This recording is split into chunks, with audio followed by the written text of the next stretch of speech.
Terpilih sebagai pemimpin di usia muda jelas merupakan prestasi sekaligus kesempatan yang tak boleh disia-siakan.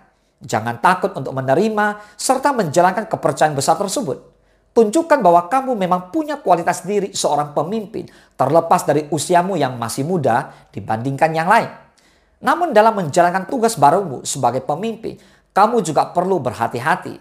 Ada sejumlah tantangan baik dari luar maupun dalam dirimu yang harus mampu kamu atasi.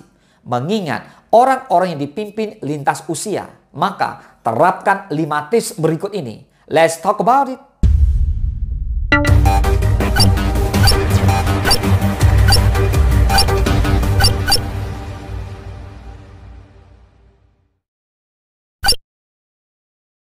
Yang pertama, lakukan pendekatan khusus pada anggota yang lebih tua. Kamu tidak bisa menyamaratakan sikapmu pada orang-orang di sekitarmu. Sama baik tentu wajib. Hanya saja generasi yang lebih tua darimu memerlukan perhatian khusus ketika kemudi organisasi ada di tangan orang yang jauh lebih muda. Sikapmu yang sembrono bakal membuat mereka tidak respek pada sosokmu maupun kepemimpinanmu. Padahal kamu membutuhkan kerjasama dari seluruh pihak supaya tujuan bersama dapat dicapai. Kamu harus menunjukkan bahwa dirimu menghargai keberadaan dan kiprah mereka selama ini. Yang kedua, jangan tinggalkan generasi tua, sekalipun mereka kurang memahami teknologi terkini. Adanya jurang usia antara kamu dengan sebagian orang yang dipimpin perlu dijembatani. Bukan malah kamu membawa anggota yang sama mudanya untuk memelasat dan mengabaikan anggota berusia tua yang kurang memahami teknologi terkini. Kamu perlu bersikap arif. Pahamilah bahwa peran yang perlu diambil untuk memajukan perusahaan atau organisasi tidak hanya terkait teknologi terkini. Ada banyak peran lain yang memerlukan kemampuan-kemampuan khusus dan bukan tak mungkin anggota yang lebih tua lah yang memilikinya. Dengan kamu mampu mengidentifikasi apa saja yang dibutuhkan perusahaan buat melangkah maju dan kemampuan setiap anak buah, keduanya tinggal dicocokkan saja. Kurangnya pemahaman anggota yang berusia tua tentang teknologi tidak berarti mereka nggak bisa apa-apa. Pengalaman kerja mereka sudah panjang loh.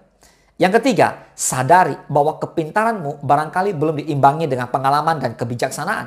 Nah, inilah yang wajib kamu akui dengan rendah hati.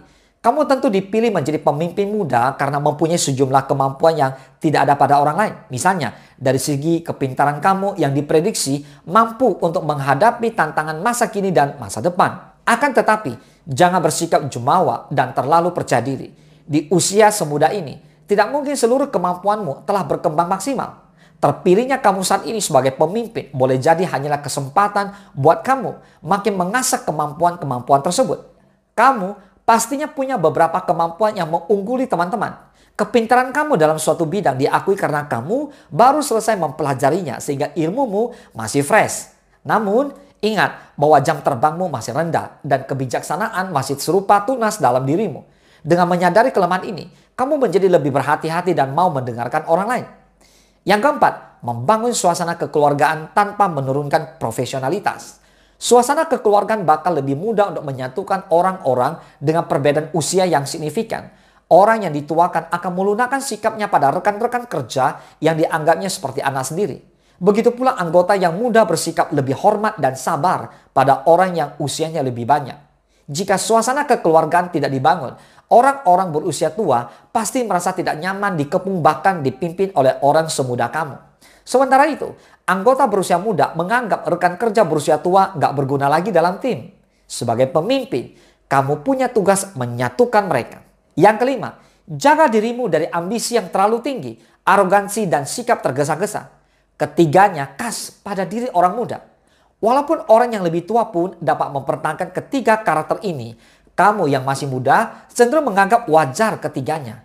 Kamu tak merasa bersalah atau malu saat menunjukkan arogansi, ambisi yang berlebihan dan selalu memburu waktu. Dirimu justru dapat membanggakan ketiga hal ini dan yakin begitulah seharusnya seorang pemimpin menjalankan tugasnya. Kenyataannya, arogansi hanya menciptakan tekanan bagi orang lain. Ambisimu yang tak terkendali menjauhkanmu dari akal sehat, sedang terlalu tergesa-gesa membuat kamu menjadi ceroboh. Makin kesini, makin banyak posisi pemimpin yang dipegang oleh anak muda. Namun, jangan berpikir bahwa segala sesuatunya akan mudah untuk kamu. Terimalah tugas tersebut dengan penuh tanggung jawab. Jalankan peran kamu dengan percaya diri tanpa kehilangan kehati-hatian serta etika sebagai orang muda terhadap orang yang lebih tua. Semoga bermanfaat. Salam sukses, dahsyat.